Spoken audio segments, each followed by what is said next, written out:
ఉమ్మడి శ్రీకాకుళం జిల్లా రాజాం నియోజకవర్గం నెరవేరని హామీలతో ప్రజలను మోసం చేసి ఓటేసిన పాపానికి కూటమి గద్దెనెక్కి ఏడాది పాలన అట్టర్ అయిందని విజయనగరం జిల్లా రాజాం వైఎస్ఆర్సీపీ ఇన్ఛార్జ్ డాక్టర్ తలే రాజేష్ అన్నారు. అన్నదాత సుఖీభవ, తల్లికి వందనం, ఆడబిడ్డల నిధి, నిరుద్యోగ భృతి, మహిళలకు ఉచిత బస్సు వంటి పేర్లతో సంక్షేమ పథకాలకు సూపర్ 6 అంటూ మోసాన్ని ఫిక్స్ చేసిన కూటమి ప్రభుత్వాన్ని నిలదీసేందుకే రాజాంలో వైఎస్ఆర్సీపీ పార్టీ శ్రేణులంతా పాల్గొని పాలకొండ రోడ్డు నుండి తహసీల్దార్ కార్యాలయం వరకు నిరసన ర్యాలీ చేశారు. అనంతరం తహసీల్దార్కు వినతి పత్రాన్ని అందించారు. కార్యక్రమంలో విజయనగరం పార్లమెంట్ సమన్వయకర్త కిల్లి సత్యనారాయణ, రాజాం టౌన్ ఇన్ఛార్జ్ పాలవలస శ్రీను, శ్రీకాకుళం జిల్లా వైస్ చైర్మన్ సిరిపురపు జగన్ పాల్గొన్నారు.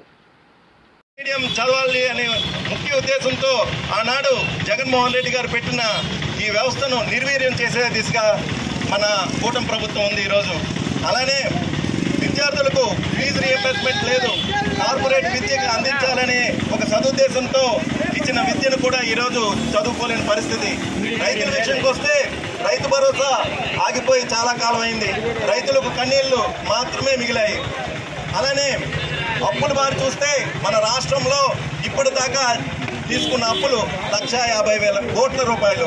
అదే వైఎస్ఆర్ గవర్నమెంట్లో 5 సంవత్సరాల్లో చేసిన అప్పులతో పోలిస్తే ఇది 42% నమోదైంది.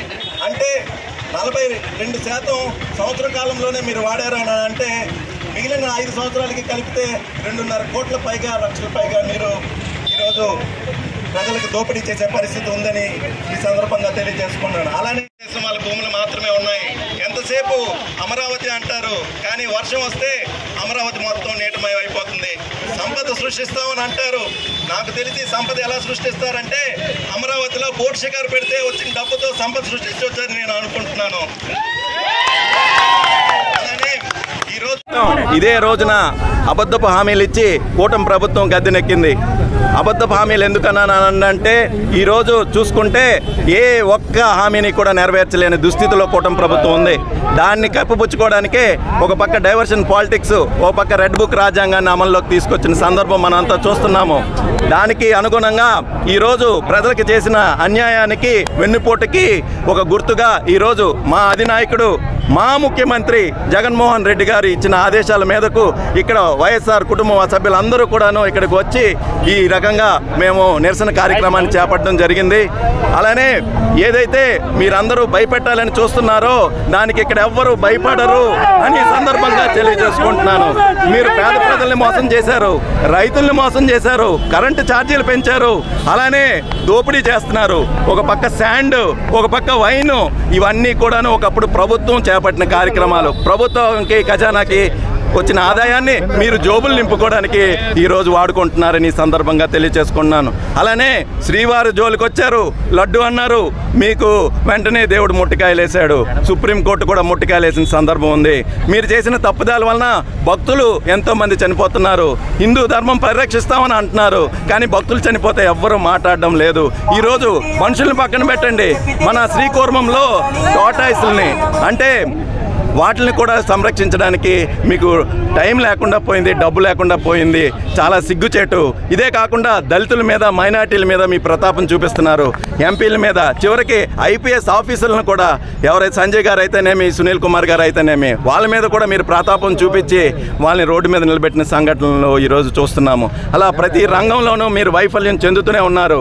మేము అడిగితే మా గొంతు నొక్కే ప్రయత్నం మీరు చేస్తున్నారు. సోషల్ మీడియా యాక్టివిస్టుల మీద 79 కేసులు పెట్టారు. చివరికి మీడియాను కూడా మీ యొక్క కంట్రోల్లో, ఆధీనంలోకి తీసుకోవాలని చూస్తున్నారు.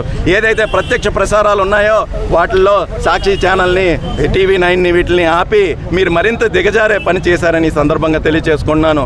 మీరు ఎన్ని రకాలుగా మీరు పచ్చ మీడియా వాడినా సరే మా యొక్క ఈ ప్రభుత్వంకి వ్యతిరేకమైన చర్యలు ప్రతిదీ కూడాను ప్రజలు గమనిస్తూనే ఉన్నారు. ప్రజలందరికీ తెలిసింది, అందరూ బాధపడుతున్నారు. మేము చాలా తప్పు చేశాము, ఈరోజు ఎన్నో మోసపూరితమైన హామీలు, అందులో కొన్నైనా చేస్తారనుకున్నాం కానీ ఒక్కటి చేయలేదు అని చెప్పి ప్రజలు మా దగ్గర వాపోతున్న సందర్భాలు కోకొల్లలుగా ఉన్నాయి.